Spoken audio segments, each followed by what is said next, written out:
So what is a blog, in case some of you are wondering? In 1994, Justin Hall started a personal diary or a journal on the internet. This web log or blog became a format used by people to post their personal news and updates. In 2003, WordPress created the first free blogging platform. So a blog is really a website where a writer or group of writers share their views. The content, or posts as they're called, is typically organized chronologically or in categories. The bloggers can be anonymous or they would identify themselves.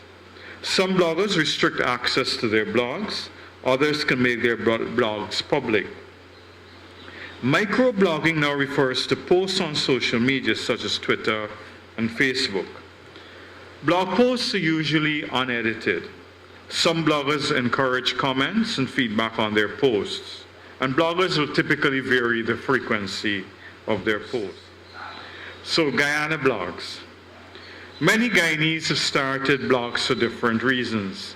Some blogs have stopped, and others have stopped and then started. Nina Maya is a pseudonym of Guyana Gal, and she started this blog in 2005.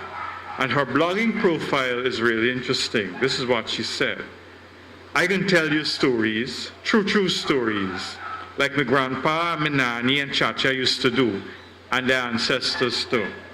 Take half, leave half, cry or laugh. Enjoy the gaff. What you learn is up to you. And she did that, and she's been doing that. To the best of my knowledge, Nina Maya has been the longest consistent blogger from Guyana, and she uses Creolese in her writing. She has restricted access to the Guyana Gal blog, and she has a new one. I think she's migrated. Guyana-born Randall Booty Singh described himself as the world's oldest blogger when he started blogging at the age of 95 years in 2007 until his eyesight started to fail him in 2011. And that is what really pushed me. I'm the granddaughter of a cane cutter. He passed away in 2008. My grandmother was a vendor at Border Market. My generation of my family were the first to acquire a tertiary education.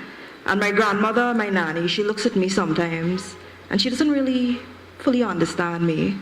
She doesn't fully understand the world that I exist in, but she loves me and she takes pride in the fact that she is who allowed me to become who I am today. This year I've been telling everybody, parliamentarians, the First Lady, when I see the President I will tell him, I've told the Leader of the Opposition, if it requires us to speak the nation into being, words have power. How we choose to think determines the reality we will live, it determines everything. And if we have to speak a nation into being, that is what I will dedicate my life to doing, because I'm not leaving Guyana. I love my country and I'm staying here. So I started writing a series of blogs last year, and when the parliamentarians were behaving very badly in Parliament. I don't know if you guys remember the lick down, broke down, who didn't cuff who and who chess and all of that. And it really, really hurt me very deeply. And so I decided to dedicate a series to them. Part 1, The Fallen. We woke up late that Sunday morning, and there she was, the swell of her belly rising like a smooth brown hillock above the short fluffy grass on which she lay. Hovering over her sun-worn flesh was a single nervous sentinel, her last and now orphaned foe. He pushed and prodded her body, nudging at the now milkless spot between her hind legs as we all stood there watching through the chain-link fence that separated us. We felt the foal's grief, felt the helplessness waft through this porous separator towards us as he screamed in shrill alarm.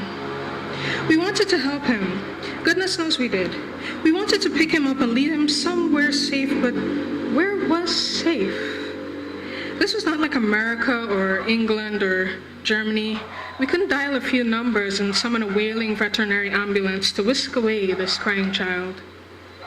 After all, this is a place where old horses come to die.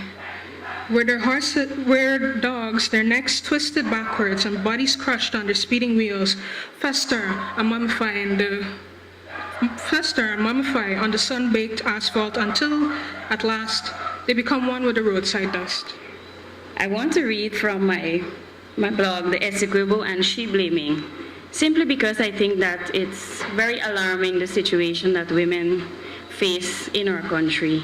I think when I looked at the stats, it said 457 women who either died or were badly injured during the last 6 months of our year due to domestic violence.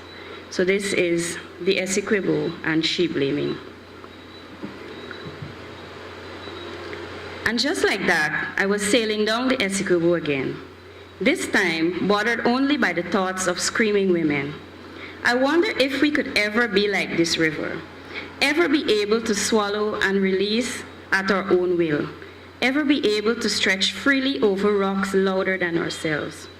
You see, women have been struggling to breathe for years, but now the dense cold wind makes for strained breath and little beauty. How longer can we allow the forceful fusion of angry, broken men and women who must pay the price? I wrote this piece in 2016 when I was working along with the National Youth Council on a community development project. Sara and I were in Mabaruma, and there were some things that happened that I had to document. Keep an open mind, Derwayne. I kept reminding myself for some reason. I got to Ogle Airport at 3:30 that morning, 2 hours before my check-in time. For the most part, the security guard kept my company at the airport's Trans-Guyana section. This was a morning of firsts. My first domestic flight in Guyana, my first time to Mabaruma or Region 1 in the whole, and my first time flying over the capital city and the monument to corruption called the Marriott Hotel. It was about an hour's flight time to Mabaruma. My anxiety kicked into full gear as the small plane moved above the clouds, giving me occasional glimpses of Guyana's massive, untouched coastal lands. While fighting an intense earache from the pressure, I just couldn't believe how much land there was. There was so much land inland compared to the coastal lands that had houses crammed together in 1 or less acre plots. So I believe, as Vidya pointed out, that the Fifth Estate is a space of possibly anarchy, anti-capitalism, and anti-imperialism. And this was a recent event that happened in Haiti when the government came up with this smart idea to remove some of the concessions that were afforded to the people, which made fuel much less expensive and which made their lives easier for transportation and for consumption of some goods. There is a stillness felt in Georgetown that is not felt in Haiti right now. It is a stillness quite unlike the unease I feel in my spiritual connection with Haiti. CARICOM leaders have returned home from their annual meeting in Jamaica, one of the region's closest neighbors to Port-au-Prince.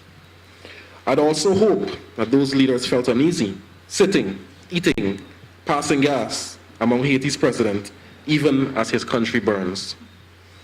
CARICOM, through its chairman, Andrew Holness, managed to conjure up a scanty 7-line statement of concern from its back pocket on the situation in Haiti. The statement called, alarmingly in my opinion, for the assistance of the United Nations in monitoring the situation. I'd prefer not. After decades of the dark history of rape and sexual violence, lethal violence, exploitation, political manipulation, abandonment, and cover-ups surrounding the UN stabilization mission in Haiti, MINUSTA, the UN is the last thing the Haitian people need.